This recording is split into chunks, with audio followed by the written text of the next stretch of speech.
All right, guys, welcome to the Church Split. My name is Will, and we are talking about Gavin Ortlund's whole Calvinism video that he put up recently. Yes, I am late as per the usual. Honestly, oddly enough, I was not going to be late, and then I ended up being late because I had to let a student in, and anyway, it was someone showed up earlier that I thought they were going to. It's a whole thing, and then I was like, well, right what I thought. So I apologize. Anyway, guys, if you'd like, go ahead and like and support this channel. Like the video, subscribe to the channel, all that good stuff. Leave comments, that does help. If you'd like to support this ministry, you can on Patreon. In fact, actually, there's a bunch of videos. I like one of the things I want to mention with Gavin Ortlund, and we're talking about Gavin Ortlund today, is that I really appreciate him. I love him as a person. I love his ministry. It's really nice to have someone who does like pro-Protestant apologetics, and it's something I'd like to do more of. But of course, that takes even more time. That I am very time poor and all that good stuff. So, if I honestly, if I could find a way to get my Patreon to increase, like even $500 or whatever, like a month, which is a lot of money, it would be one of those things I could drop one of my side gigs and it'd be a lot easier, but I can't. So until then, which will probably not happen for a very, very long time, which is fine. I'm not over here like, yeah, you know what I mean. It's something like I'm busy, and I really wish I wasn't as busy as I am, but here we are. This video, though, what we're talking about with Calvinism has been very frustrating, and it's mainly just because of it seems like this type of conversation happens a lot with Calvinism, and many people know this. I am not a Calvinist myself. I am very much actually would be considered in the anti-Calvinist camp. Sometimes I get called a provisionist. I am not a provisionist, and that's mainly because there are some very specific things that they adhere to that I cannot adhere to. One of them is like penal substitution. Obviously, I reject that, even though I'm conservative. No, I'm not a liberal, and no, I am not high church. Even though recently I did have a Calvinist question whether or not I could even be considered a Protestant anymore, which was fun. But anyway, that's for another time. But I do have an exciting announcement for some of you, and I'm hoping this goes still according to plan. Got a lot going on. But January 9th on Provisionist Perspective with Drew, I am supposed to be debating Dan Chapa on whether or not penal substitution is biblical. And we're supposed to be, I think we're going to do like an unbelievable, like kind of like Justin Briley's Unbelievable Program kind of debate, not like opening statement, 20 minutes and all that. That was the original plan, but I honestly do not have time to prepare for that sort of debate where I have prepared opening statements and closing statements and all those types of things. So this is going to be more of a casual conversation debate. So I'm looking forward to that. The only reason why I'm a little nervous about it is many of you guys might know my house flooded like 3 months ago. So my house is in complete disarray, and apparently all the stuff that was going to be built is going to be ready to be installed that week. So I'm going to have to be working on that as well as attempting to prepare for this conversation with Dan. And Dan is a really nice guy, but he's also no slouch. So I'm like, hopefully we that we don't make this all fall apart. So pointless debate, Will, says Roddy. They can't comprehend your position. So yeah. Amber says, Wes, please support the channel and give me money. But when someone drops a super chat, oh, you didn't need to do that. Seriously, stop giving me money. Yeah, you, Amber, specifically you, because yeah, you're in this space too. Like people need to throw money at you. See, but no, it is a thing where it's like I would love to do more videos. I get a lot of video ideas, a lot of video requests. I just don't get to them all the time just due to what I got going on. And I picked up a side hustle just so I didn't have to worry about trying to do this. Because oddly enough, people don't realize that unless you are a big channel, YouTube is not very sustainable and is very inconsistent. You might put all this effort into a video, shoot a video, edit it through the whole 9 yards, and it only gets like 600 views and makes like 25 cents, So you're like, you can't really make a lot of money on YouTube easily unless you become a big channel. And that usually deals with talking about major things that don't always interest me. So, that's also part of my problem too, right? I cudgeled myself in a corner of a weird niche thing. So it's fine. But it's just, it does help give your money to me. Yes, Mind Warden. But it is a thing where it's like, if Patreon increased to that level, then I could not have to do that side hustle. And I could focus more on this. But anyway, it's not going to anytime soon, and I'm not expected it to. So that's why I do what I do.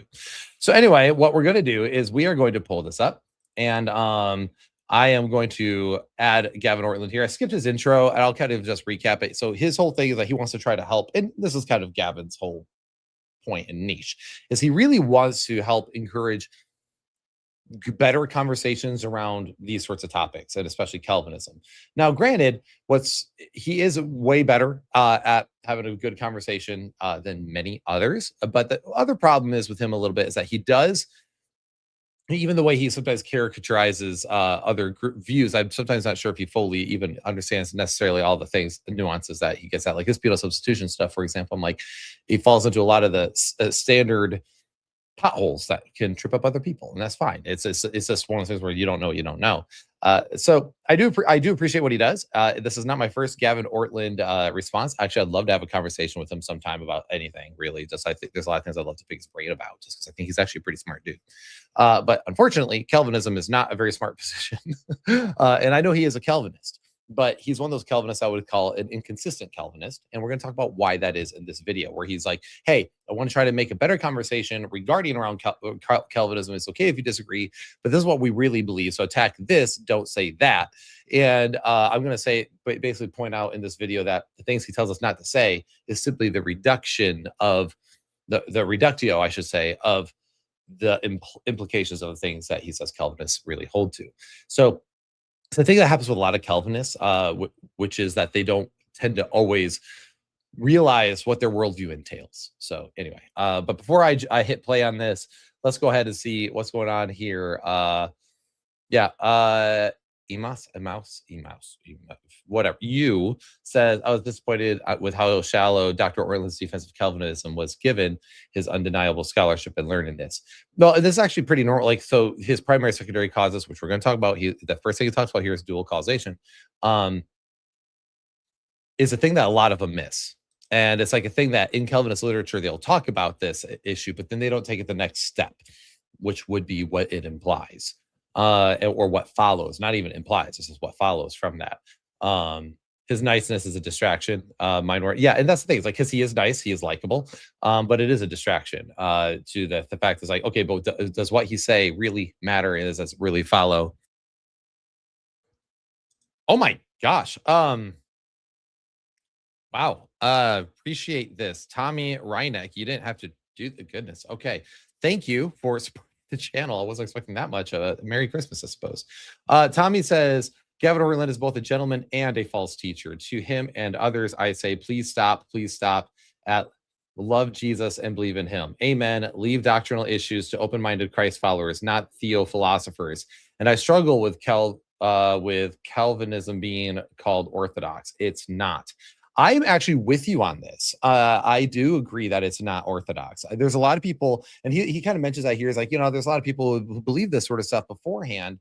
I actually believe it is a perversion of what Christianity taught. Like, that's why I do hammer, and I have in the past hammered a lot more. I've been talking a lot more penal substitution hell recently because Kirk Cameron. But it really is an issue where I do think it's a false teaching. I do think at the core of it, it is a different gospel. And I know I get a lot of hate for saying that. But I have to be honest about what I truly think. I can't in good conscience say it's not a different gospel. You know what I'm saying? So there's that. So thank you so much, by the way, for your generosity on that. That really does help. And yeah, there is even Joel Wentz critiques Gavin's logical fallacies at his presentation on PSA. It's Mott and Bailey. Yeah, exactly. It is a Mott and Bailey tactic. And Amber, I told you, because the word and the mindset of literal and literally is strangling the life out of theology. That is true. Although I say literally a lot, so I feel attacked. Amber, thank you, but stop. Knock it off. You got your own channel. By the way, everyone should go subscribe to When Deep Calls Deep. Go talk to Amber. She's awesome. I just recently had her on the channel, why she converted to orthodoxy. And even though I'm not orthodox myself, I always find that conversation fascinating. Nick Quint says, Ortlund has frankly spent too long in his echo chamber. Yeah, no, absolutely. And that's why this channel exists, is to challenge echo chambers. And even my own, I don't want people stuck in their echo chamber. But I have noticed people who are not in the PSA camp, people not in like the Augustinian camp and the Calvinist camp, they challenge echo chambers all the time because they're surrounded by people like that all the time. So stop literally strangling the life out of theology, Will. I literally do whatever I want. 5-point Calvinism is undeniably a different gospel because they cannot say that Christ assumed a human nature for the benefit of all mankind. Yep. Yeah. By the way, that's Very good point, and is astute observation on the meaning of the incarnation on that. Perfect for Christmas. Anyway, let's go ahead and start playing some of this and see what Gavin has to say. Actually, wait, I just realized, is it not? It might not actually have audio. Did I hit audio? Is everyone able to hear the audio on that? I might have to. I hit share string. I'm gonna do this real fast. Just gonna stop it and then muted. That's what I thought. I just realized I didn't click the thingy. There we go. It's a default on one screen, but not on another screen for sharing audio. All right, cool. Let's go ahead and get into dual causation. If Will isn't muting himself, he's muting Gavin. I mute. Yes. Although my wife wishes I actually had a mute button. So, all right, let's go ahead and get this rolling. Friends. Okay, here's the topic I want to address. Dual causation, to put it out there in 2 words. Calvinism affirms that God is sovereign cause along with secondary causes, and in fact is the ground of secondary causes. Most people tend to assume that God's causation works like creaturely causation, where one cause pushes another off the stage. But Calvinism says, no, God causes things in a completely different mode in such a way that it does not coerce or impair other causes like creaturely free will, for example. In fact, it establishes those. Think of this as a both and. God is sovereign and our decisions are free in a meaningful sense of that term. So this is a classic. Did you notice that the law of non-contradiction is just violated? He's sovereign, controls all things, but also you are able to actually have true free will. Your free will is not violated on the system. It does violate the law of non-contradiction. They have 1,000 ways to try to get around it, but bottom line is Aristotle's law hangs true over this. And that he's able to do this in such a special way that your free will isn't really violated. How is that not some form of special pleading of just make an exception on the clear implications of this, just so we can say that he's in control and has a cause all these things? So massive equivocation on the word cause. Yes, it breeze.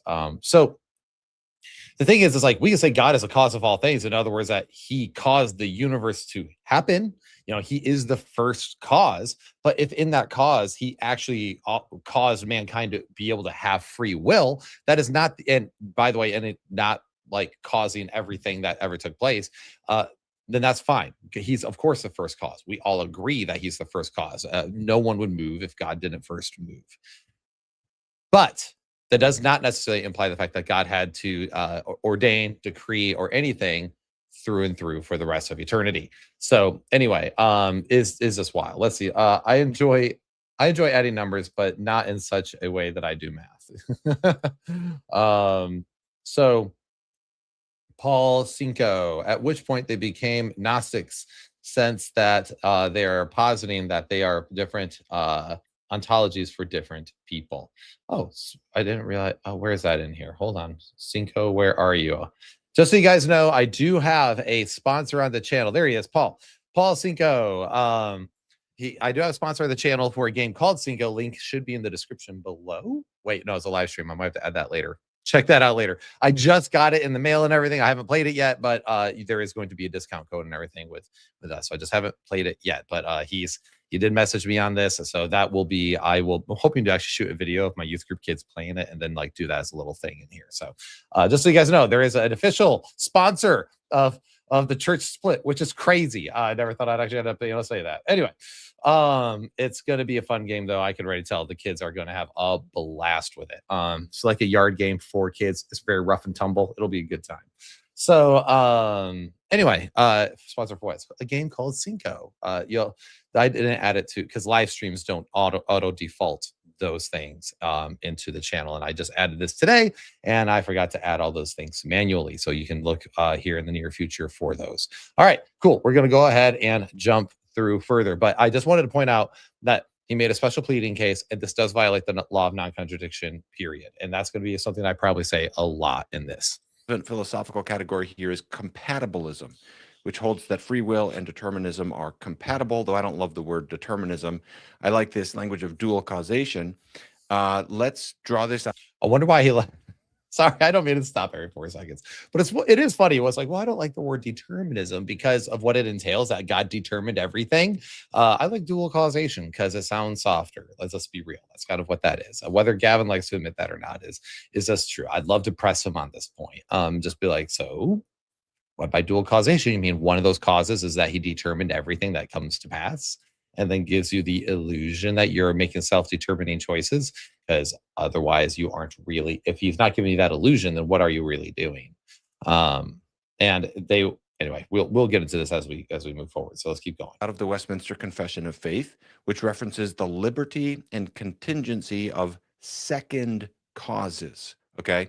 So this passage is teaching that God ordains everything that happens, but in a very particular kind of way. He ordains everything such that three things remain on the table. Number one, God is not the author of sin.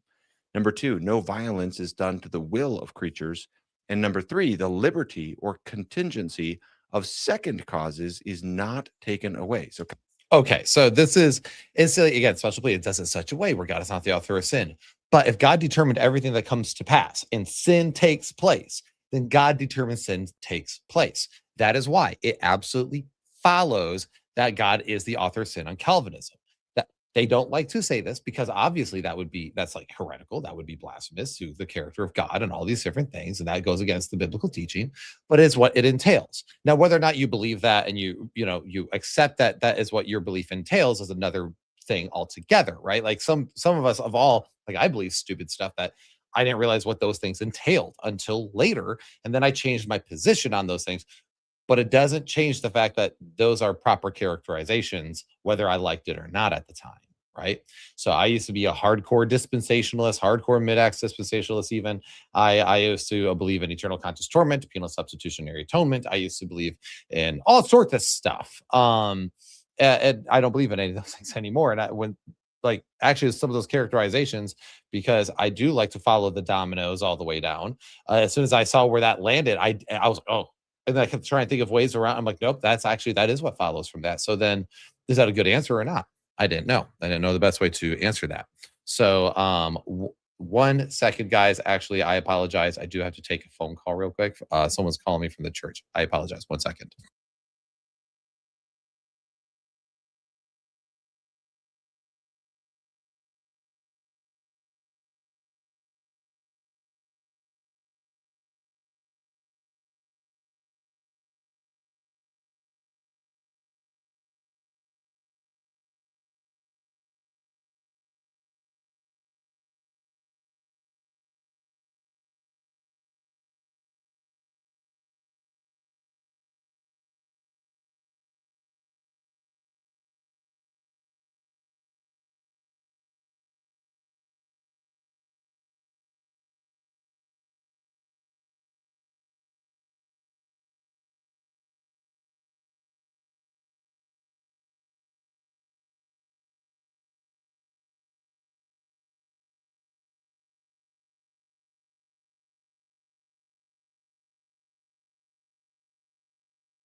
Sorry, guys. When the executive director at your church calls you, you answer. And no, it was good.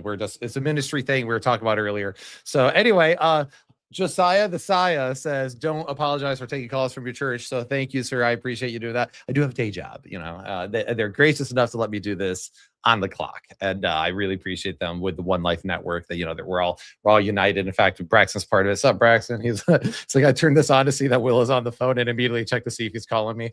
I am surprised. By the way, Braxton's notorious for not answering my calls all the time. What? Live numbers dropping like snow.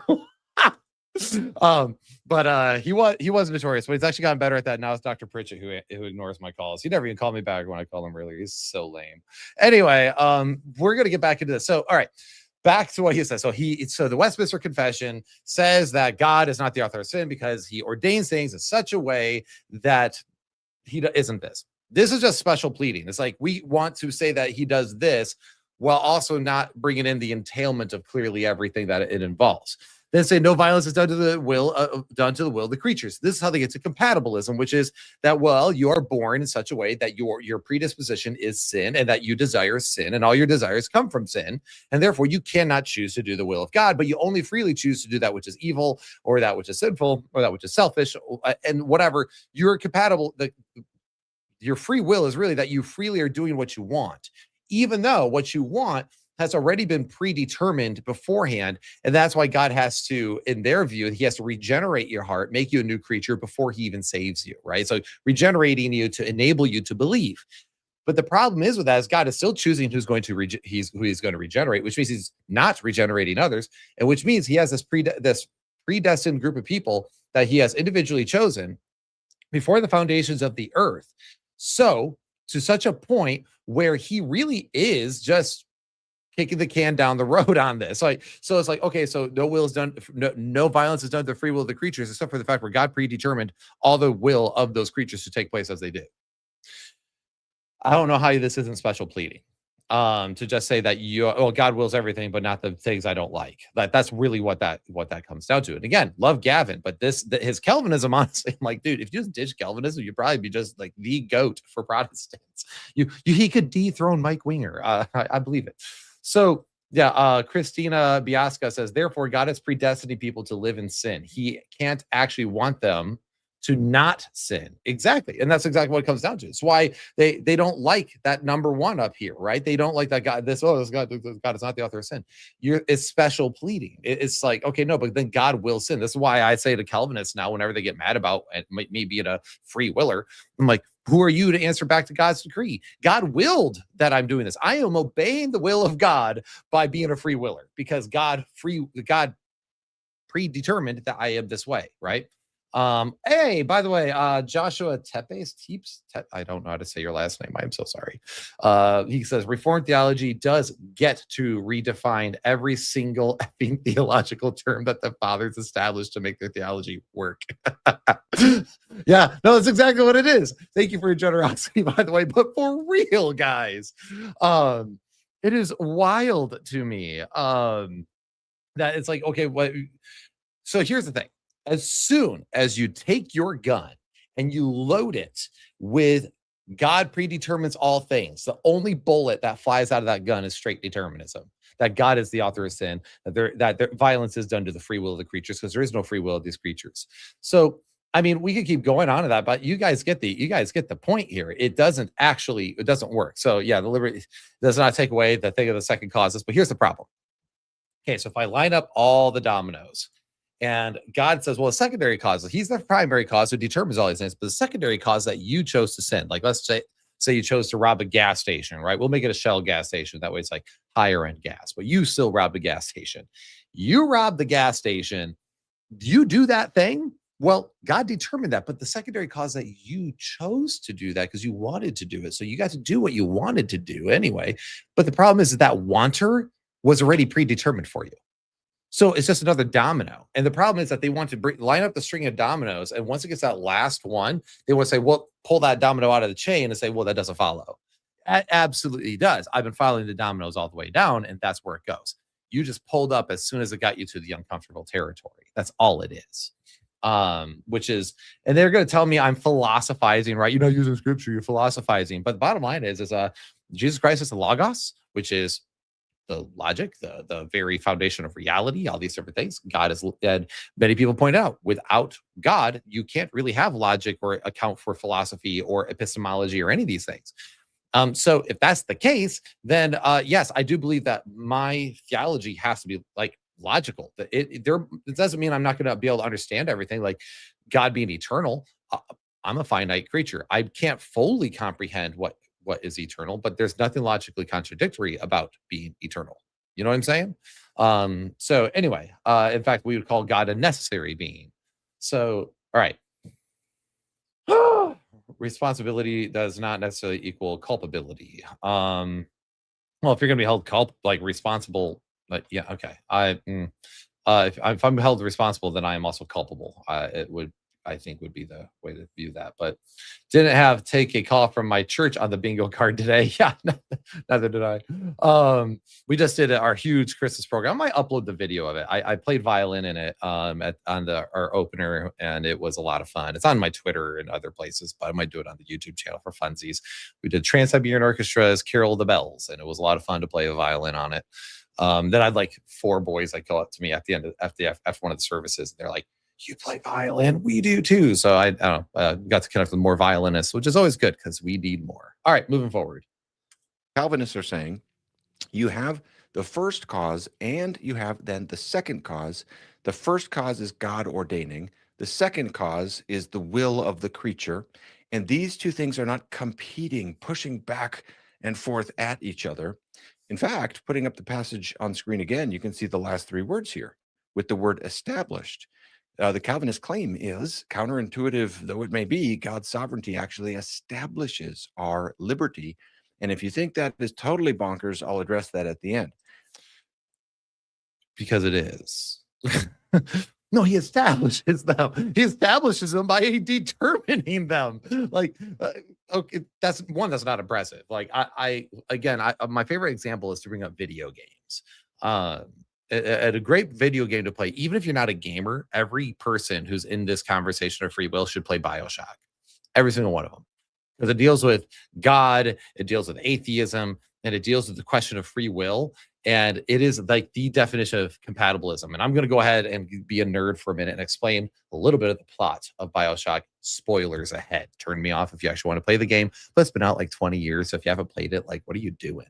But it has aged well. So essentially it's this. And the reason why this game is important is because it really does expose a light on this argumentation. And it makes me so aware of it now whenever I see it. I played it in high school and it's been like,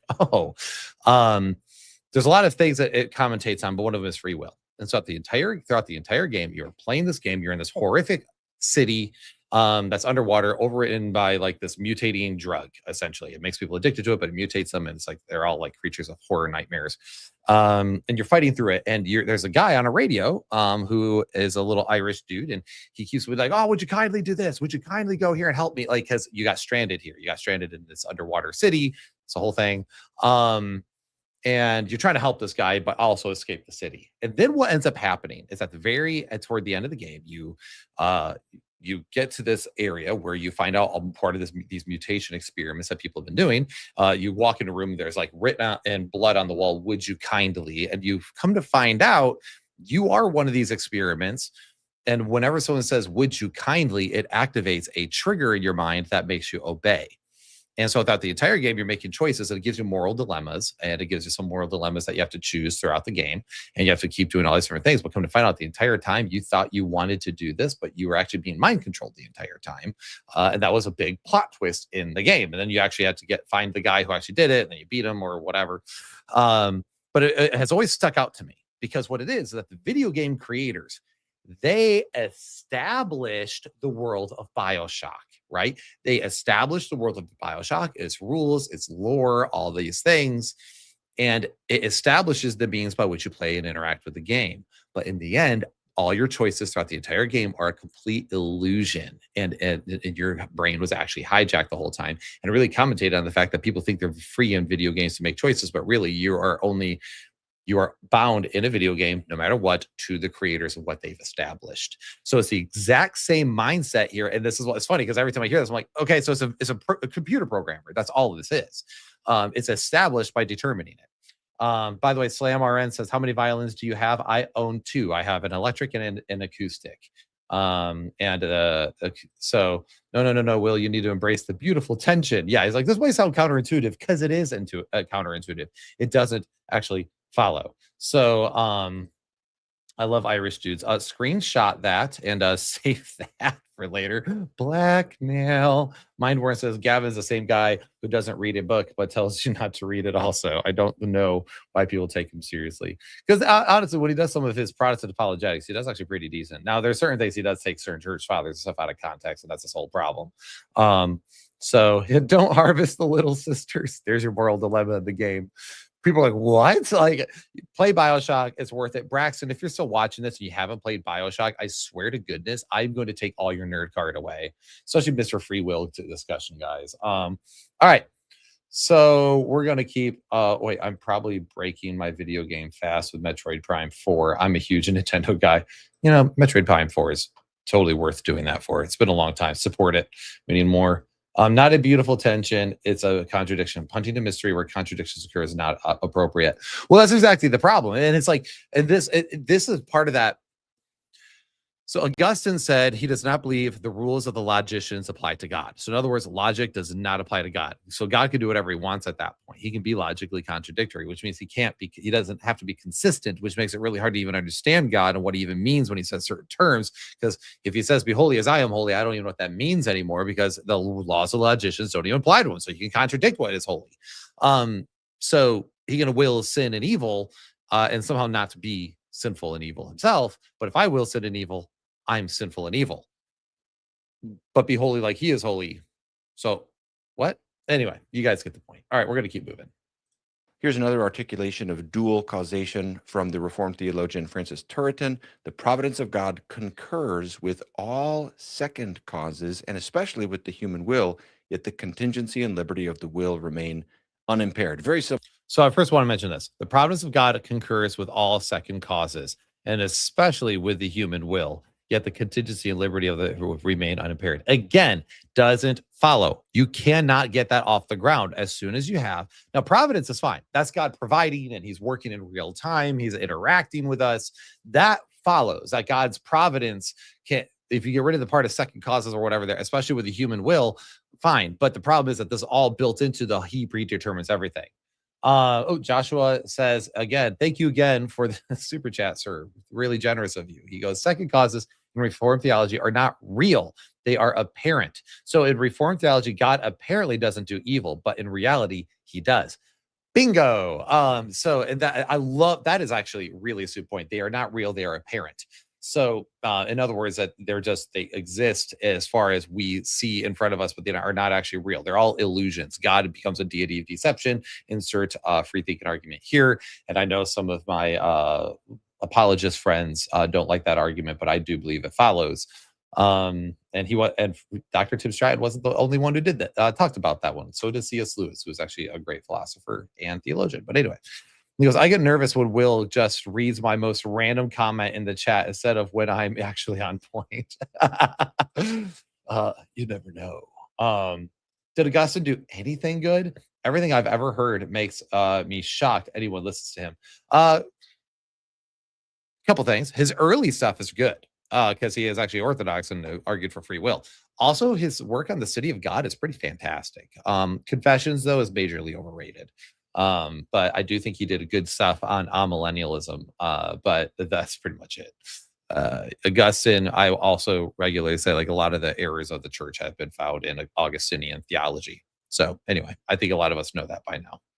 But it doesn't mean that there's not good stuff there. It just means read with caution. Similar to Westminster there. If you want to see an example of dual causation in Scripture, think of Joseph saying to his brothers, you meant it for evil, but God meant it for good. So we've got two parallel levels of intentionality. The same event, the selling of Joseph into slavery, was meant in one way by human beings, but in a different way by God. Two different layers of purpose. Oh, I get so tired of the Joseph story from all this. He meant it. He meant it. First off, they like hardcore take God, what man meant for evil, God meant for good. And they take that word meant to mean God willed, God decreed from the foundations of the earth, all those. Like they take that, they just like jam pack it with like 1,000 different presuppositions, as opposed to the most obvious when someone would say something like that, which is that God redeemed me out of evil. And yes, Joseph was sold into slavery, but why? Why did God mean for him to be sold into slavery for a good? Because if you actually read the story, Joseph's brothers, because they actually are free creatures with free will, had every intention of killing Joseph. They wanted him dead. And instead, God, sending some slavers that way, knowing the fact that they would, hey, they're going to sell him, try to make a buck off of him instead, send him to a faraway land, and he'll probably die in slavery. It was another good way to get rid of him. But God did not violate the free will of the creatures and instead worked through the free will of the creatures to save Joseph. And in doing so, Joseph saved an entire nation and gave the people a place to stay during a time of famine. So God didn't will all this evil to take place. God willed to save Joseph. And the only way that he could save Joseph was by sending slavers, essentially, because these people were going to kill him. That is not the same thing of dual causation, of dominoes all the way down. That is God interacting with the will of man. So imagine thinking slavery was necessary to get Joseph to Egypt. Well, that's the thing. Like God could have sent him, right? But instead, he says that's what he did because the free will of the creatures was going to kill Joseph. That's what he was going to do. They had every intention of doing nothing but malicious things. So God used them, just like God used the evil of Babylon to bring judgment upon Israel. It's not that God willed it. It's just the fact that God removed his hand of protection there and it was like, all right, well, then if you guys aren't going to surrender to me, I'm not going to protect you then. I'm not going to give you the benefits of this covenant when you're not entering it. Well, similar with here, it's like God's not giving it, like God is going to make sure he's saving Joseph, but he also knows that these people are determined to do evil. Gavin is a Molinism. Ha ha. Braxton's Molinism alarm is blaring. This is where I rolled my eyes to, Will, and turned off the video. So you turned off the video. I continue to watch it. Yeah. Sure, it could be dual causation, but the issue isn't dual causation per se. It is dual causation under the umbrella of casual determinism. Then dual causation becomes a distinction without a difference. Exactly. So again, I have no problem with God being like, hey, I'm going to bring him here because I know that this is his intentions of working within the free will creatures of man. I have an issue with him predetermining from the foundations of the earth that is going to happen by necessity, not contingency. That is a big difference. God knowing something contingently is not the same as God willing something necessarily. Does that make sense? I hope that makes sense. Of course, the quintessential example of this is the crucifixion of Christ. Herod and Pilate and others sinned by crucifying Jesus, and that's one cause. But according to the apostles in Acts 4:28, God's plan predestined that this should occur, and that's a different kind of cause. We would never say God sinned by predestining that to happen. Again, though, God willing, like wanting him be put to death and put on trial and completely mocked and lied about and all that would be wrong. Instead, predestined, by the way, in the Greek, it's funny when one of the things I've learned over the years and being hammered recently in a lot of my classes is I get really tired of people treating the Bible like a systematic theological textbook, as opposed to what needs to actually be, which is looking at it as historical writings or whatever their respective thing is, and also taking in their socio-rhetorical historical context and what they're saying. The word predestined in the Greek means like planned beforehand. That's it. Like I planned beforehand to be here at 1 o'clock Central Time in my office, and I ended up being here at like 1:11. Right? I predestined I'd be here at 1, but I really arrived at 1:11. Predestined in the Greek does not deal with like an idea of the fates, an idea of an unchangeable decree. It doesn't always carry that way. It carries this idea of planned beforehand. Like you've made plans with people, but doesn't mean you have never canceled plans with people. So I hope that makes sense. Is that making sense? Where was I going with all that? I feel like there's a thing I was going to mention here. Oh, yeah. So God planning ahead of time or knowing ahead of time what's going to happen. I say this regularly. God planned that Jesus would be killed because he knew that that's what people were going to do to him. So, but he planned to use that as his redemption plan. He used it to defeat the forces of sin, death, and Satan. Oh, so real quick, let me get the super chats. And Michael Hill, 222.99. Dang, son. Thank you. This is kind of ridiculous. Today's very generous. I appreciate all of you. This is awesome, actually. He goes, finished your books a few weeks ago, and the book and the content on your channel has been significant catalyst in reshaping my theology for the better, I believe. Merry Christmas to you and your family. Well, thank you. Amen to that. I really appreciate it. The book is Crushing the Great Serpent. I know everyone's going to go, Will wrote a book. Here it is. Did God punish Jesus? I'm so glad that the Crushing the Great Serpent has been beneficial to you. I am working on editing the script a little bit more currently as we speak, because there's still some errors I have found. Like my editor went through it twice, and there's still things that are in there. Is a thing, whatever. But I thank you. I'm glad that this channel's been a blessing. That's why I've always done this work and why I've continued to do this work. I've had people mention before, like, well, if you pivoted here, you make more money probably and stuff. I'm like, I know, but that's not my calling. That's not what I feel like I'm passionate about. Talking about just what is always in the culture, sure, that could get you more clicks in the long term, but that's not necessarily what always helps people in the long term. So that's why even though I might do some cultural videos, I will always be doing this because I want to help people's theology, because I needed help with my theology bad. So see what else. Oh, and ASP, another, right? Thank you again for the super chat. This is all helpful. Alan Bagby, it seems to me Calvinism is cognitive dissonance, the mental stress or discomfort felt when conflicting beliefs or attitudes when your actions contradict them. He said Alan Bagby. Are you responding to someone in the sorry, I'm like flipping through here now, seeing if there's someone you're like shouting out or wanted it to be blasted on screen. I don't see that right now, but I will wait. Alan Bagby. Why do I know that name? It's probably somebody. Anyway. Yes, Will, you do need help with your theology. That's one reason we are friends. Theology rehab. Amber is one of friends. He goes, I remember, Amateur Night says, I remember Acts specifically using the word foreknowledge as part of the formula leading to these events. To jump over a chapter and just take Acts 4 as language is retarded. Chapter 2. Yeah. Chapter 2. I just meant. So no, well, that's exactly. They actually take like predestined as the first thing, I guess. And then like, oh, that's how he foreknows, is because he predestines, and then that they go, oh, but it says those he foreknew, he predestined. Like his foreknowledge interacts like it on the contingencies going on in front of him. So people get this wrong all the time. There's an order here. It's not that complicated. Anyway, all right, we're going to keep moving.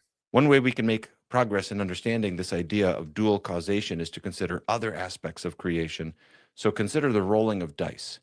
Proverbs 16:33 says, the lot is cast into the lap, but its every decision is from the Lord.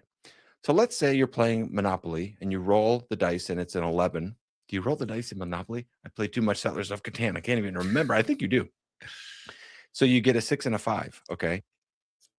By the way, Settlers of Catan is superior to Monopoly. Gavin is correct.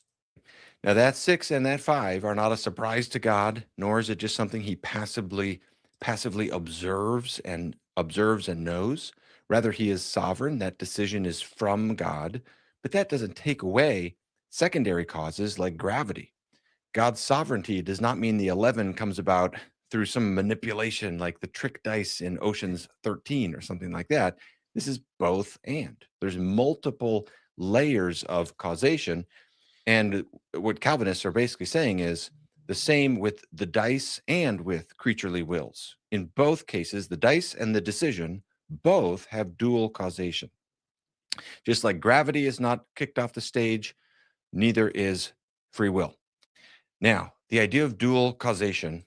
Real quick, I want to talk about, first off, Ocean's 11 reference. Yes, please. Thank you. Again, I like Gavin. I do like Gavin. Even though like I'm going after his ideas pretty hard here, but sometimes I just get in my like little theology brain in here. I just start like hammering at things I don't like, at ideas. But again, none of this is an attack on Gavin as a person. I just like to attack his ideas. Some people deserve to be attacked as people because they're being crappy people, but that's not what this is. So anyway, already love how people were pointing the things out. Logically prior, middle knowledge, Josh Klein here. Free thinking ministries right there. There you go, guys. He goes, dice aren't agents. That is obviously the first category difference. Like, but then I also like what other people said here. Oh, sorry, God made you bad at Catan. Anyway, he goes, interesting how he just asserts all dice rolls are determined and uses that to justify a human decisions being determined. So this is exactly kind of part of the problem here. It's like, so every dice roll.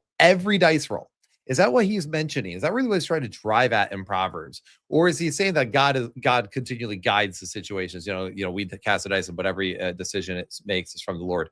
Dice don't make decisions, obviously. So if you're trying to like create way too much of a metaphysical web here, that's probably not a good idea. And instead, I really like what Amateur Knight mentioned, which is exactly what I was going to point out. But he, of course, is layering this with thick levels of sarcasm. He goes, Proverbs making explicit theological, metaphysical statements and not general wisdom for thought. Again, are we? Exactly. It's like these are for pontification. Proverbs are not absolute promises. Again, it even says in Proverbs, right? Like, my favorite example, whenever this is brought up, like, well, the Bible also says that train up a child the way he should go, for when he's old, he will not depart from it. It says that in Proverbs too. But we've all seen someone be raised up in the admonition of the Lord and rebel and turn their back on God. We've all seen that.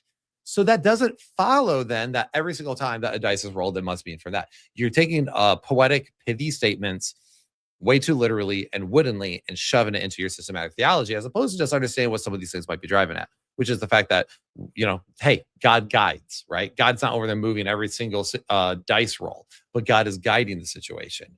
He is there. He's going to help influence and guide. Like, that's kind of the idea. Nick says, notice how Calvinists have to appeal to objects rather than actual people for their analogies to work. Yikes. Exactly. And so, and yeah, they did like cast lots for things and just be like, all right, well, that must be what God has intended, right? And that's something they did in the ancient Near East. They just like, we don't know. And so that's what they did even with the right, they wanted a 12th apostle again. So they're like, cast lots, see what God has to say. And by the way, it never necessarily says that that's exactly how God reveals his will, right? That's just like Solomon giving a poetic, pithy statement. Proverbs does say every result, does it not? No, like not every single thing that's ever made. No, it's not talking about like all those. Do I look like a game to you? Exactly. It's like, again, they're not agents. Humans aren't robots, not at all. They're actually more like dice. So again, and that would be like that verse. Romans 9 doesn't, all these others. That is like the closest verse you could possibly get to Calvinism, by the way. So with determinism, and it's like it's an object, there's category differences. Again, Proverbs, poetic things like God is guiding the situations. That doesn't necessarily mean that God has determined everything that comes to pass. All right, moving on.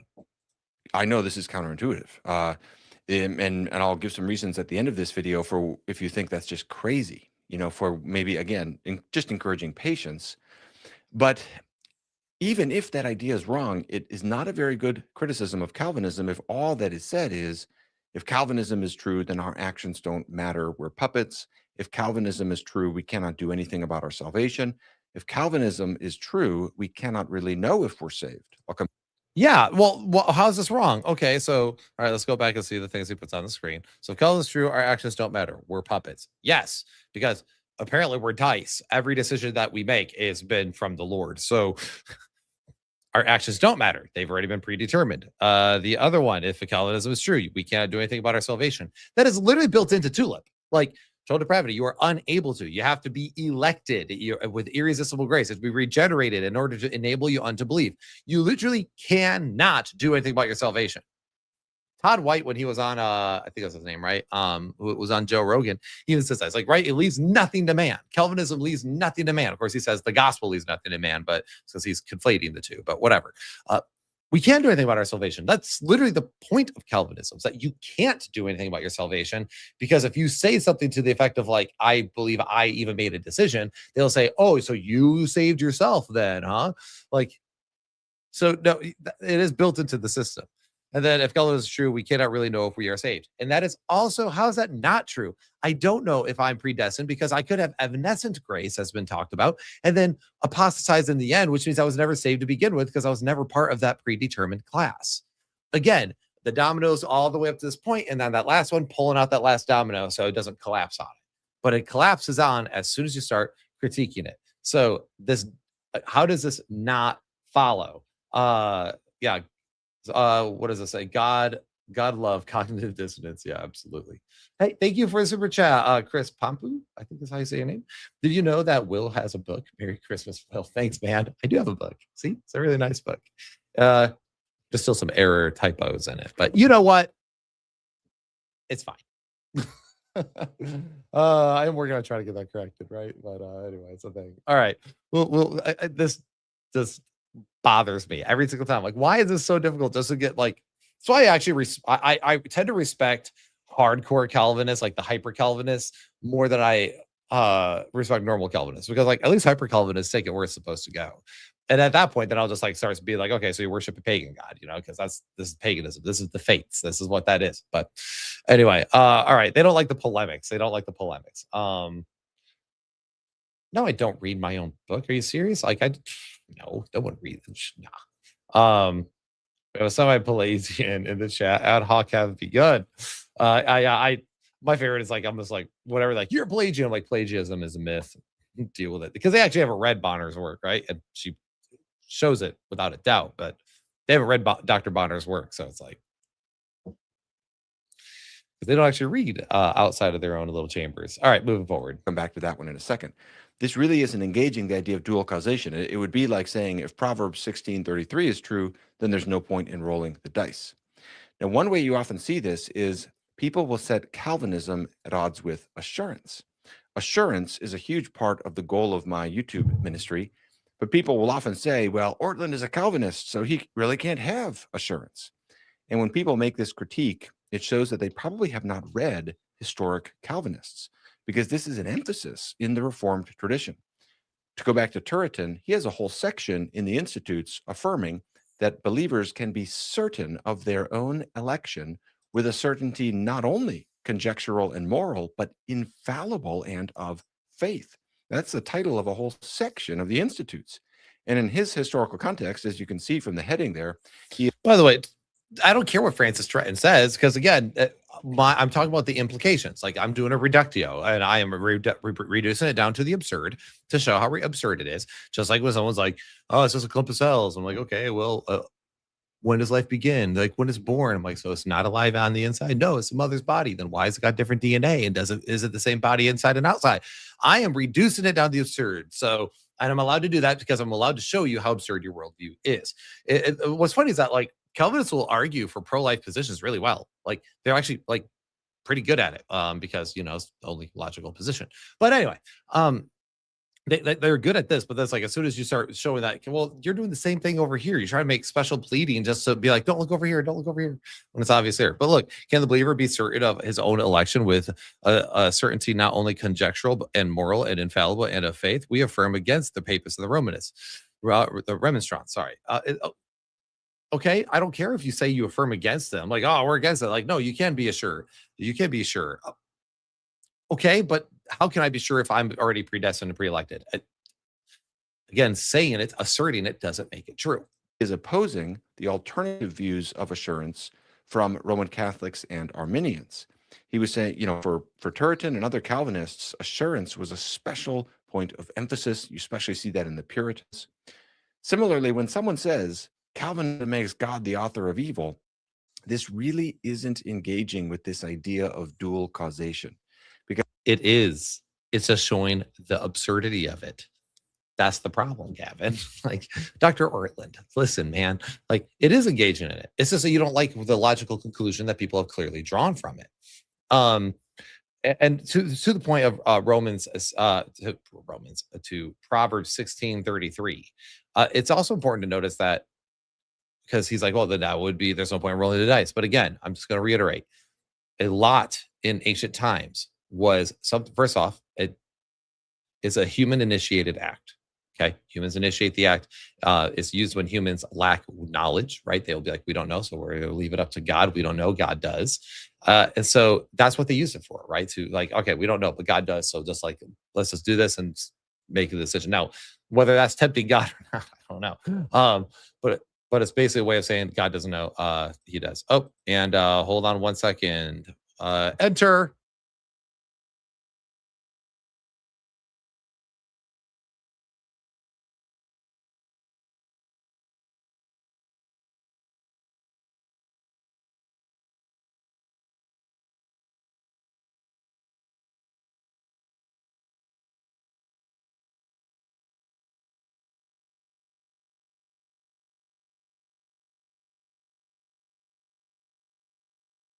Sorry, guys. Some of my students were in here. They're hosting a D&D group right now downstairs, and they're like, "Where are the plates?" So anyway, yeah, I'm talking to you guys instead of playing D&D. I hope you guys know how much I love y'all. Sorry, youth pastor stuff. All right. Man, you guys have been talking for a while down here. He's talking to Braxton. Braxton has like been apparently outside my door while live streaming, but never wanted to interrupt. I'm like, I'll just make him sit down next to me, like we're doing this together now. Thanks, Will. That makes more sense as seeking a decision via casting lots. Am I right? Yeah, exactly. It's like, well, we don't know, so God does. So just, it's every decision will be from the Lord. All right. And so it's basically saying, Lord, I commit this to you. I don't really know what to do with it. It's all it is. It's not a God determining every little thing that happens in your life. It's a human decision to give it to God and let God work through it. Like that's the point. It's like where you're punting it off to God, and letting God work. So anyway, we're going to keep on trucking. Because we think that in these two causes, the divine cause is not an authoring or producing. Turretin will say that God efficaciously orders and directs evil, but does not efficiently produce evil. Now, that, granted, is very mysterious, and that's a fine-grained distinction, right? It's not a fine-grained distinction. It's a distinction without a difference. I say it's a very, very difficult thing. No, it's a contradiction. It's not mysterious. It's just, it's not efficiently to produce it. All right. So nor is it efficiently, but efficaciously to order and direct it. Read that quote and tell me if that makes any sense whatsoever. No, it's not mysterious. It's garbage. The Orthodox hold the mean. By the way, notice how they're like the Orthodox, like we are Orthodox, no one else is. This is what Calvinist tradition has always believed this way. They've always been like, we're the Orthodox ones, you're wrong.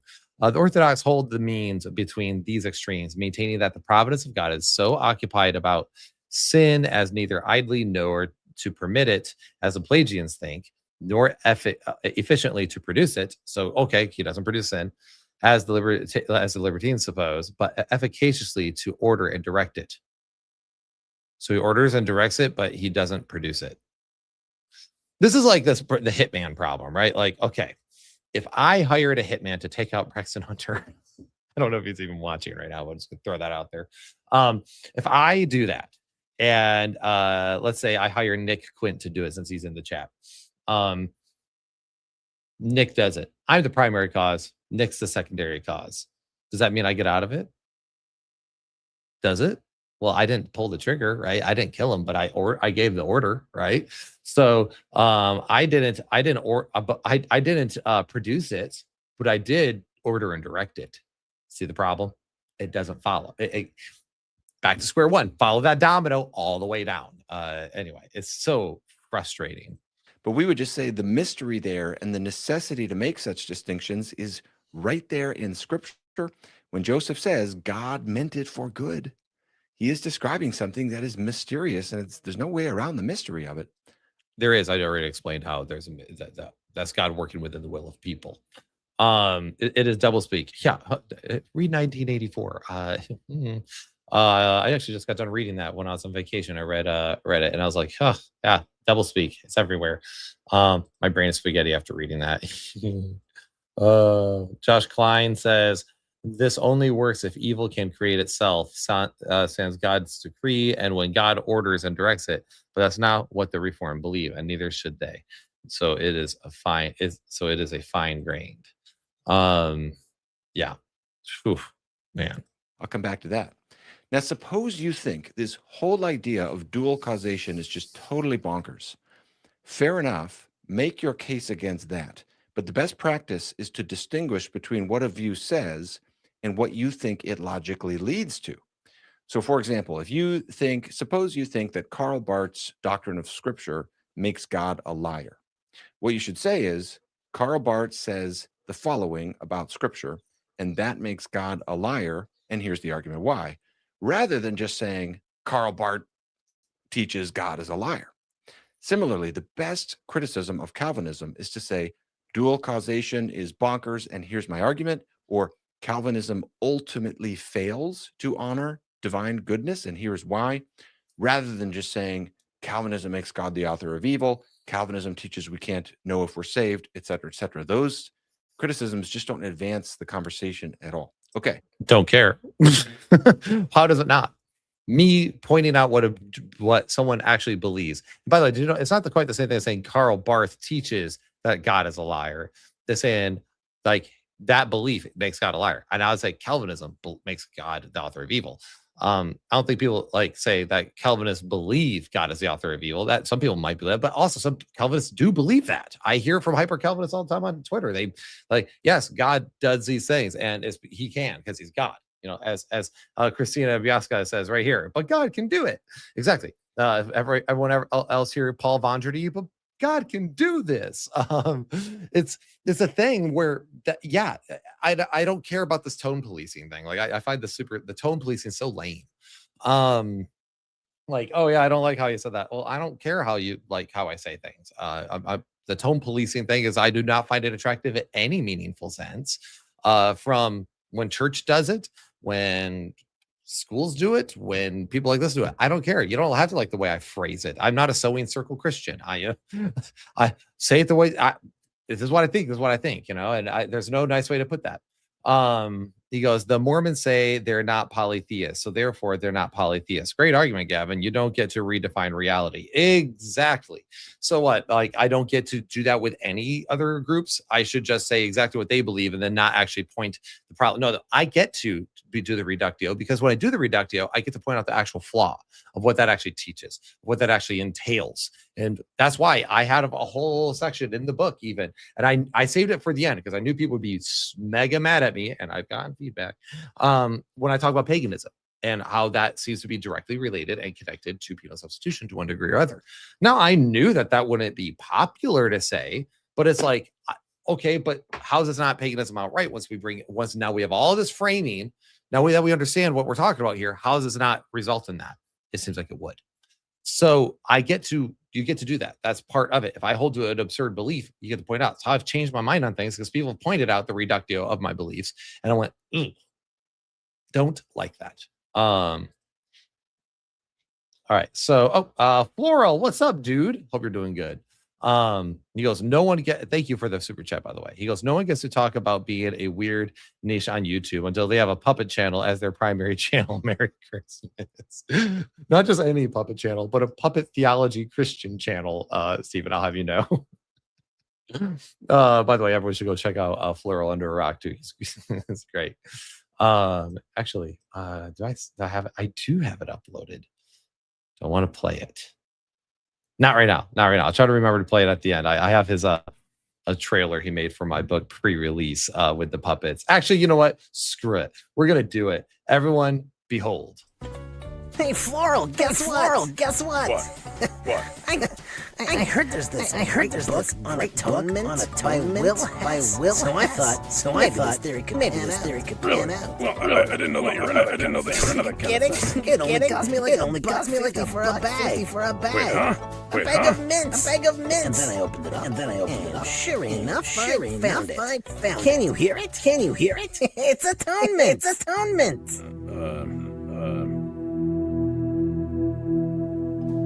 Okay. You got this all. Will has his written book called Crushing the Great Serpent. God punished Jesus. He's helping people understand what cross accomplished. So, there's not supposed to be any singing mints. No. Not at all. It's so dumb. It's awesome. I love it. Atonement is like the ultimate dad joke. We need a puppet violin channel. No, talk about niche. Although you guys might see this. I might be doing a video here soon on how to incorporate violin in worship settings and what directors need to know, band musicians need to know, and what violinists need to know, because I've been doing this for a while, and it's actually been a very frustrating enterprise to be part of it. And it's constantly me explaining to people what needs to be done, and what I need as a musician to be successful on a worship set, like in a bit rock band kind of worship setting, not traditional. That's easy on violin. But it's been a very big frustrating thing for that. So I think about might just do that. It's a very niche video. I feel actually not too niche. I've noticed that some of the videos on that topic on YouTube have like 50,000 views, but they don't deal with some of the things that I need to deal with. Because I was trying to find like a video that explains some of the things to everyone involved, where it's like, because I'm a chord musician player, and I've done rock bands like vocal stuff, but then also I'm a classical violinist. So I feel like I'm in a unique position to be able to speak to some of the things that I realize where the language is off. So that might come up. I don't care if you don't really, I know it's not the thing I normally do, but I do think it might be useful. So I might just make that. Anyway, Will never says my name. That's racist. Binary hence. There you go. I don't even know how to say your name, by the way. But you know, that's fine. I can be racist. It's cool. It's like everything nowadays. Like someone says, shoots a label at you, you're like, sure. I'm done arguing with it. My wife's Korean. If I point out that I married a Korean woman, I'm told I'm hiding behind her race anyway. Yes, that happens to me regularly. When you're racist, I'm like, no, I just don't believe it. Well, you're racist. I'm like, well, my wife's Korean. My children are mixed. Like, I'm really not Korean. So you're hiding behind her race, you racist. I'm like, okay. So no matter what I do, I can't win with people. So I don't really care. All right. We're going to keep on trucking. There's a lot going. Oh my gosh. Will, please stop. The echo is horrible. Oh, sorry. My bad. Well, how's there an echo with that? That's really weird. All right, we're gonna move. Now to finish, is dual causation bonkers? Let me give 3 final appeals, again, in the spirit of trying to establish patience for the consideration of this, to say, let's be slow before we say this is just crazy. First, theological context. The subject matter that we're dealing with here is inherently mysterious because this is rooted in the creator-creation relationship. God is infinite creator, and therefore he stands in a qualitatively unique relationship to creation. He is not one character alongside other characters in the world, and therefore his will is absolutely unique. It's like no other will among creatures, just like the wills of Sauron and Frodo and Gandalf are totally different from the will of Tolkien. And the significance of this creator-creation distinction can be seen in parallel issues like how classical Arminianism understands divine foreknowledge.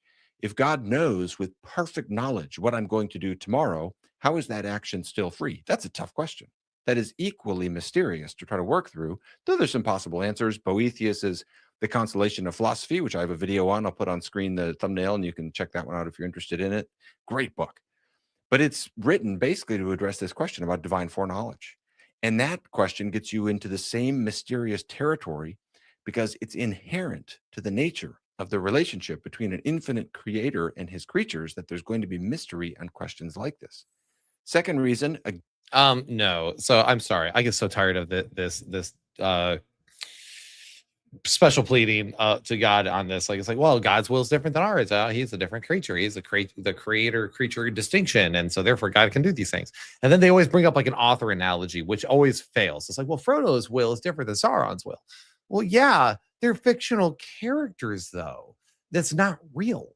Like, whenever you apply to fiction, with this creature creation distinction, that doesn't help. Like, so if they were real creatures, let's say Frodo and Sauron were real, then Tolkien would be a monster, because what Tolkien would do is that he's actually creating a real world with real people that really were just murdered and slaughtered by this evil like lord, and he would be a monster. But they're not real. It's a fictional story.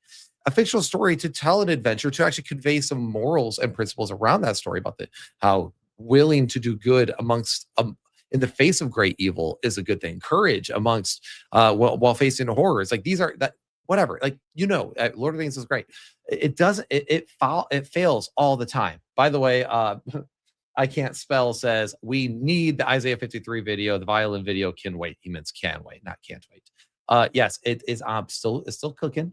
It's about an hour long so far. And I am right now working on like actually editing the video with like the slide presentation and everything. And it's like the first time I've done a video essay like this, and it's a lot more work than I thought. So I'm hoping to have that done after Christmas break. I'm hoping that like during this time I can actually just really focus in on that. So that is a thing. It is an attempt. It is something I do plan to do. So sorry, scrolling down to the bottom here. So I apologize if anyone said anything else. So again, this doesn't, I just don't think it works. It doesn't work well. And saying that, oh yeah, and like the whole mystery of how God can know infallibly what you're going to do tomorrow, it is an equally great mystery. It's not equally great mystery, not an equally great mystery at all, because it's actually a lot easier to say that God can know something that you're going to do, and you know it perfectly, and you still have free will because he knows it based on your contingent choice. It's contingent upon you, but he knows what you're going to choose contingently, not necessarily. God doesn't know it by necessity that you have to do that thing. He knows it contingently that you will choose to do that thing. That is a different thing.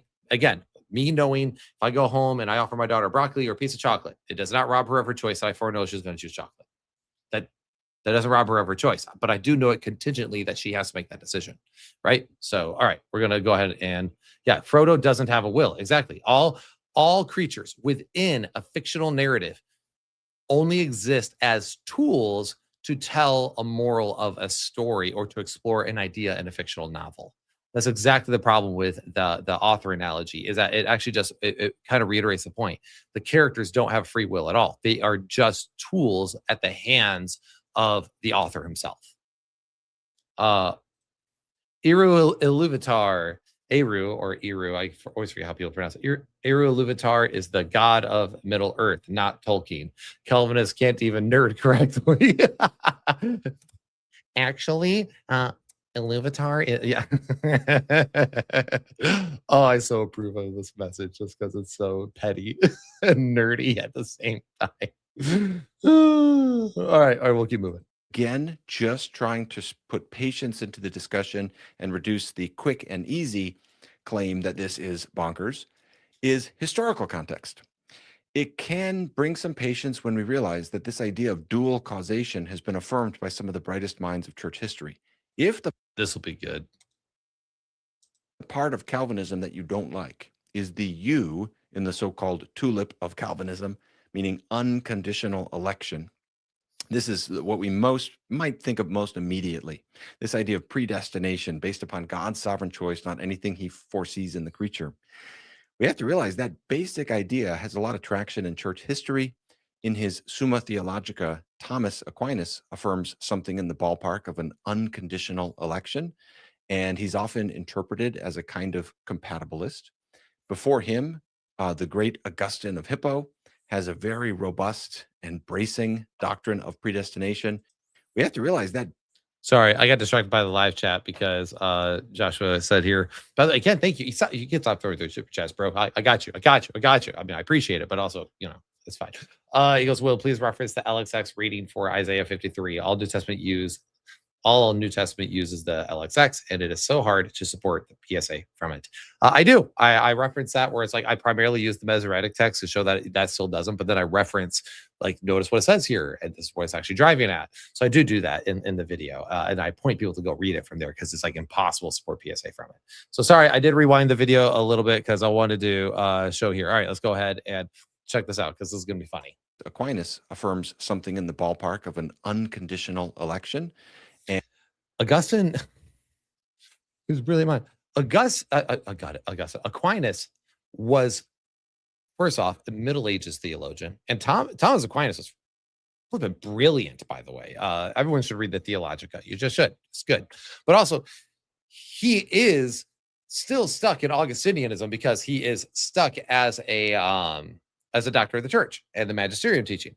So what Thomas Aquinas does is he actually redefines a lot of stuff from Augustine and kind of like shifts it. He actually basically saved the Roman Catholic Church. Thomas Aquinas single-handedly saved the Roman Catholic Church from becoming Calvinists. Because he had to work within that, and you see him actually do those shifts. So I'm not surprised when stuff like that comes up that sounds Augustinian. It's because, well, he kind of was cudgeled in that corner, but he got a lot right, and he also redefined enough stuff to make it work. So that's one of the things that people also oftentimes miss about him, that he actually was working within a certain system and kind of worked his way through it.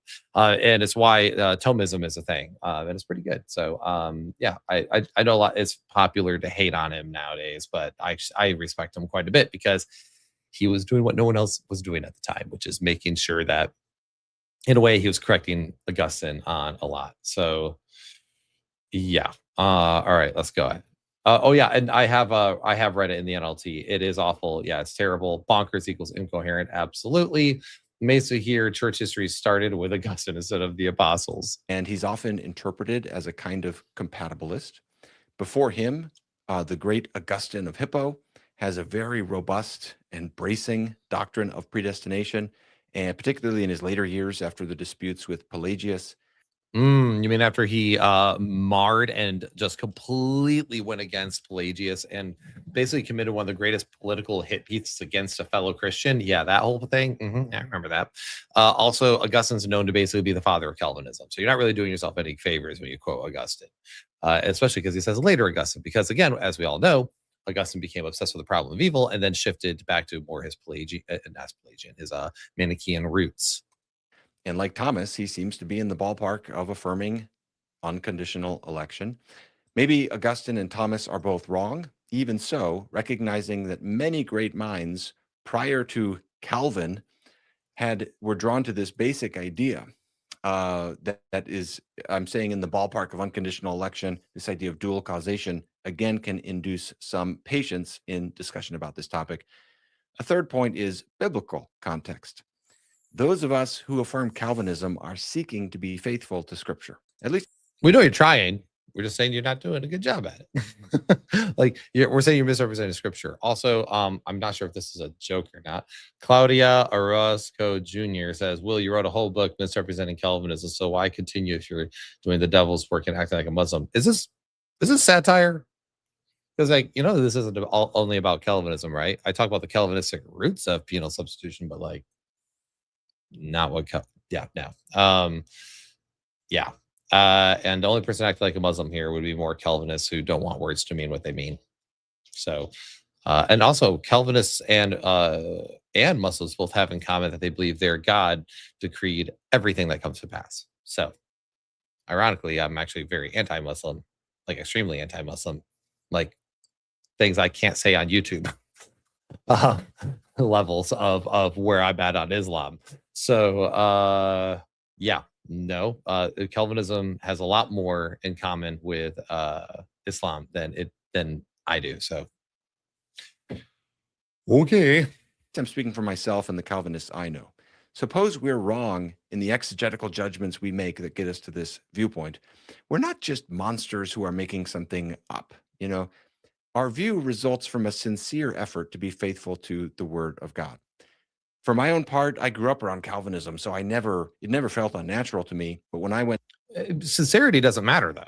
You can be sincere about a lot of stuff. There's a lot of sincere people out there that believe wrong things. Doesn't mean I don't get to point out that they're wrong and say this wrong and this is why. And I would be. I think people would be a lot more gracious. But the problem is that Calvinists have also overtaken institutions. They've taken over a lot of seminaries. Most seminaries are Calvinistic now. They have kicked people out of churches. They have done stealth takeovers of churches. Stealth Calvinism is a whole thing. Look it up. They are encouraged to lie, to take over churches. There's a lot of things within the Calvinist little sphere that are just awful. So there's now people are having the reaction. We're no, we're done with Calvinism. But these people already in the institutions kind of power to one degree or other and influence, like Al Mohler and those. So now people are constantly people like me from the little bottom rungs going, no, there are tiny little chairs and microphones. This sucks. Because it's harder and harder to find less Calvinistic institutions because they have taken over. So yeah, people are mad about it, and it's okay for people to push back against this. And again, sincerity doesn't dictate truth. It just doesn't. Many wrong people are sincere. To study it and question it and see, do I really believe this? I did a study, especially on Romans 9, and I just wasn't persuaded that the election that Paul is discussing in this chapter refers to corporate or election or historical election. To me, that doesn't fit the context as well, because the context is the everlasting salvation of particular Jewish individuals within the elected nation. And so I got to a point where I said, this just looks like what the Scripture is teaching. I'm willing to submit to Scripture. Boy, there's other things in my theology, like the doctrine of hell, that cause me great grief and discomfort. I don't really have my head wrapped around it. It bothers me. But I just submit to it because I just think it's rational to submit to a trustworthy source. And I think Scripture is trustworthy. So what gets me to Calvinism is basically the creator-creation distinction plus certain texts about predestination. Maybe I did the arithmetic wrong, but that's the arithmetic. It is bad arithmetic. The math is bad. Creator creation distinction is special pleading. Biblical texts don't teach it. It's assumed. Lots of presuppositions are assumed in the definitions of words and what's being talked about, like in places like Romans 9 and John 6, which is basically they don't read till verse 45 where Jesus clarifies it. And the historical testimony bears out the fact that no one ever believed Calvinism until much later, besides like the weird little cultic Essenes out there in the middle of the desert who are determined just waiting for God to come back and bring judgment. But the Rock of God 21 says, I grew up around Calvinism too. It does still feel natural to me. But since I left Calvinism, one of us would be labeled as never really understanding it. The other would be praised for teaching it. Bingo. And by the way, I do think the reason why you're also seeing an increase in Eastern Orthodoxy and Roman Catholicism is because people are sick and tired of the Calvinistic doctrines, and they can't get, because the institutions are pretty much overtaken by it, they are jumping ship to get away from it. And jumping ship to, I like the Roman Catholic Church, I believe is an error, but I in many ways I don't blame them, because there are a lot of things like between them and the Eastern Orthodox. I'm like, but there are more. I would rather hear the things that I think are wrong there, than hearing the things I think are wrong in Calvinism, because the things that are wrong in Calvinism, the things that bear out in that are rough. You know what I mean? So, yeah, he and also if he grew up around Calvinism and it feels natural to him, it does make me wonder if he's ever actually done any digging on the socio-rhetorical methods on hermeneutics and really understanding historical context of the words and the worldview of the people back then to fully understand what's really going on and what's really being discussed in places like Romans. It's in terms of my intentions, what I'm trying to do. It's not that we just, love the idea of eternal damnation and we're comfortable with a capricious deity and that's why we're Calvinists or something. But from the way it gets spoken of, sometimes you'd think that it is. Yeah, no, I don't think it's some Calvinists love the idea of eternal conscious destroying, but not all. But it is a capricious deity. Like he's very capricious on that, and very fickle in Calvinism. And it's just so, yeah, I mean, if he's willing to, I'm going to create these image bearers, but I'm going to predetermine that most of them won't even get to know me, and I'm going to burn them all in hell forever and ever. That does make him pretty capricious, and it makes the election very subjective. Let's see. Adoran says, do you think Gavin has actually looked into the arguments against Calvinism and ultimately rejected them, or is he just steering clear? Example, refutations of Augustine's original sin, defining predestination. I honestly don't know. I think he's actually read more than probably some have, but I think he is so locked into not following that last domino that he just thinks that a lot of the criticisms of it don't actually follow. Like, I think he actually believes it. Like, I think there's sincerity here that he actually does not believe that that's what Calvinists believe.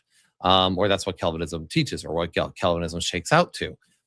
So because he's sincere, I think that's where the issue is. So I don't know if how much he's studied it, but I do think he's probably studied it more than most Calvinists have, because of the things he'll reference. But anyway. So I'm just trying to further patience on this topic. I will seek to exhibit patience and charity toward other views. I will read the comments. I will listen. It will be great for my sanctification. Another benefit of this video. I will listen. And if you are a non-Calvinist viewer, again, thank you from the bottom of my heart for not making that a dividing issue. My overriding passion here is this is not a first-rank issue. Christians can have sweet Christian fellowship even while we disagree on this topic. That's the most important thing to me with respect to my YouTube ministry on this topic. Okay, here's the final example from literature that I want to go through. Now, I agree we can have unity with people. We can disagree. I encourage good familial disagreements all the time. But when it comes to Calvinism, I'm pretty staunch in the fact that I won't work under Calvinism. I won't. I can't work at a church that teaches it. I won't work at a church that teaches it. I used to be like, oh yeah, even a couple of years ago, I was probably a bit more soft on the issue. But the more and more I thought about it, the more I'm like, no, this is wrong, and I find it heinous. So sorry, but it's because of how it's taught and what's taught. So yeah, C.S. Lewis is not a Calvinist, but he gives a good literary exposition of this idea of dual causation and paralondra. This comes after a character named Ransom has been wrestling with a difficult choice of obedience. Listen to this passage. The whole struggle was over, and yet there seems to have been no moment of victory. You might say, if you liked, that the power of choice had been simply set aside and an inflexible destiny substituted for it. On the other hand, you might say he had been delivered from the rhetoric of his passions and had emerged in unassailable freedom. Ransom could not for the life of him see any difference between these two statements. Predestination and freedom were apparently identical. He could no longer see any meaning in the many arguments he had heard on the subject. Now, in those words, predestination and freedom were apparently identical. You're getting one literary expression of this idea of dual causation. If the Yeah, what's funny about this is that he literally just admits that C.S. Lewis isn't a Calvinist, so he's not. So maybe possibly he wasn't trying to teach Calvinism when he's talking about this poetic thing of how all this all worked out and how he's thankful for it, or how he's just like chalking that part up to mystery. To one degree or other, like that C.S. Lewis is interacting with this fiction and he's writing a fiction. It's still a fiction and it's not representative of his views necessarily. Anyway, so it's just, I find that funny where it's just like, oh yes, let's go to C.S. Lewis's like fiction novel that's like exploring theological ideas, because that's what he did in a lot of his books. He explored theological ideas. He didn't say that he believed all of them, just he would sometimes interact with them, like the Screw Tape letters, right? So anyway. idea of dual causation is wrong, if it's totally bonkers, let that be the target of criticism. Oh, we target it. We do.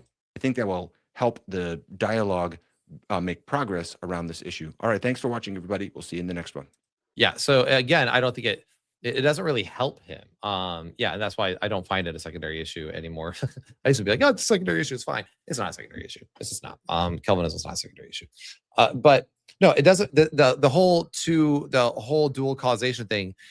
You know, I know they don't like it, but the bottom line is it still follows that if God wills everything, then that is what takes place from it. That is part of it.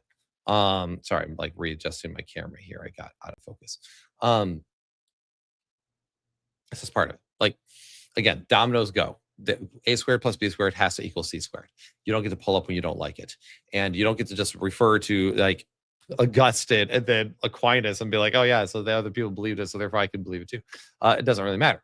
You don't get to just assert that is what you believe, but then these don't follow from it. You don't get to assert that. That has to be demonstrated. The closest people have gotten is the creator distinction and primary secondary causes. That's the closest people have gotten to, but those don't work because of things we already discussed. Again, Calvinism fails continually, and it's why I think actually, based on what I read and watch a lot on why people have like left the faith, is because of legalism, hypocrisy, and Calvinistic teachings. That's one of the biggest reasons for the entire like movement that we've seen of people leaving church. So it is a huge problem, and it's a problem that I will continue to hammer on. I want to be part of the solution of saving Christianity in our culture, and that means having proper theology worked out. Now, I appreciate all the people who are in the culture war who fight against bad ideas that are culturally available. I am trying to be a resource and a thing that pushes against bad theological ideas that would prevent people from entering the faith to begin with, or if nothing else, keep people into the faith. Because I've also gotten messages from people who are really struggling. And then once they got a reframing of theology, the way I've reframed it has really helped people. And not just me, but many others have experienced that too. But anyway, I digress. I hope you guys get my point on this. So anyway, guys, I want to wish you all a very Merry Christmas. I hope you guys have a lot of wonderful time with your joyous families, that you guys really have a wonderful time celebrating things, get good gifts, have a good time of rest. I know after I get off the stream, I'm going to have a time of rest, and you won't hear from me probably until next week. I'm going to try to stay away from social media and stuff like this, just spend time with my family, just decompress. We've had a very busy last 3 months. We had a huge Next Gen event in October that my wife was spearheading. And then I did the missions trip to Albania, which I do plan here in the next day or two, probably later on this weekend. I do plan to film just probably from my laptop a video, just me explaining what I did there for patrons. That'll be only available for patrons because I do all my personal ministry stuff. I try to keep only on Patreon, just so that way people know what I'm doing and what they're supporting. And if they want to support me personally, hey, this is the other things I do. Then we had this huge Christmas event and Christmas happened. And so we're just going to take time to relax. So I want you guys to very much do that. I want you guys to just enjoy time. Yeah, Merry Hesmas, Merry Hesmas, y'all. Merry Christ Mass, Christmas Christ more. Yahweh is your breath. Merry Chrysler. Y'all are ridiculous. But yeah, and I just want you guys to have a good time with your family. And so do all that, celebrate the incarnation of our Lord Jesus Christ. No, Christmas isn't pagan. Really tired of that. Seeing all that is really annoying. But anyway, God bless. Take care. May the grace of our Lord Jesus Christ dwell with you all richly, and we'll see you in the next one.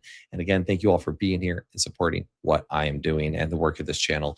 Go out there and start destroying some sacred cows, y'all. Challenge echo chambers, and I'll see you soon.